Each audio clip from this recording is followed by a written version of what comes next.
Well, I really didn't have an awful lot of information about the Navy, and I discovered that they had a program that would help me get through college, and for the period of time that I was in college, while I would be learning to be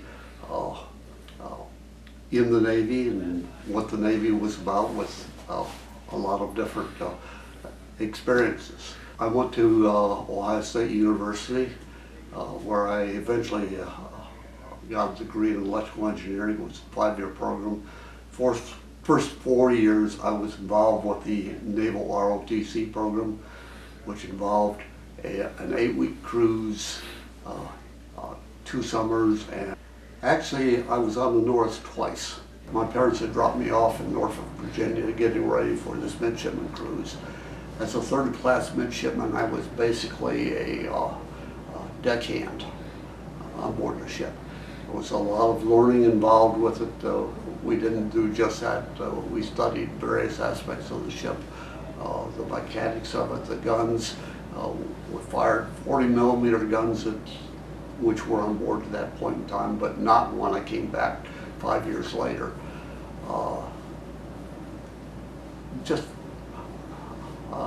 an opportunity to learn as much as we could about what naval life was like aboard, in this case, a destroyer. Actually, I got myself involved very quickly. My first watch assignment was to take the ship to sea out of Norfolk. And as soon as we got out to the ocean, why, they sent the normal watch, and I also had the first watch, which was the 8 to 12. And I'd been on the sound-powered phones there for maybe an hour or so when stuff started coming over phones that I had no idea what was going on. It turns out that a Navy pilot had ditched at sea near where we were. And long story short, the executive officer took the phones from me because he could follow things, and I was brand new, not in a position to do that. And our whaleboat actually recovered the pilot and brought him aboard. We got him fresh clothes and things like this, and eventually was transferred someplace else. Meanwhile, we're on our way across to Barcelona and Scotland. I was fine. Everything, there was a lot of activity going on, and everything was new, and I'm soaking in as much as I can at that point in time. My watch ended at noon, 1200.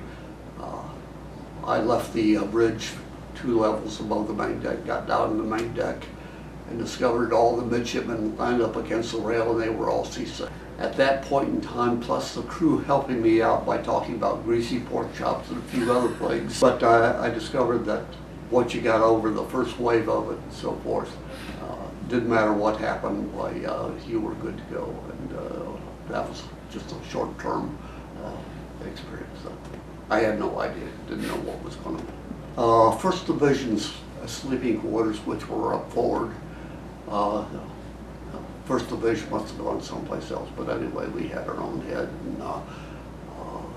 and you felt everything in the racks in the forward part of the ship. But it wasn't a problem. We had rotating duties. We chip paint, we painted and things like this, and that was part of our experience to getting our commission later on. We didn't go to boot camp like the regular sailors would do for 3 months or something like this. This was an extended period of time that basically covered 4 years of growing experiences where we learned as we went, and when we went aboard ship, we were expected to know a lot about the ships of the Navy, a lot about seamanship, a lot of etiquette, all things that you need in order to be able to run an efficient ship.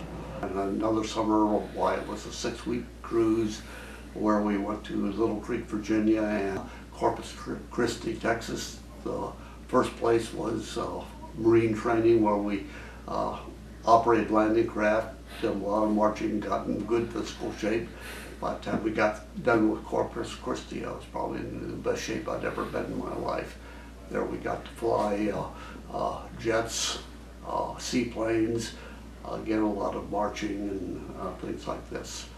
The academic part of it was we took class work for 4 years, an hour, 2 days a week, an hour, 3 days a week, and a drill 1 day a week for another hour, all in preparation for eventually going into the service when we graduated from college.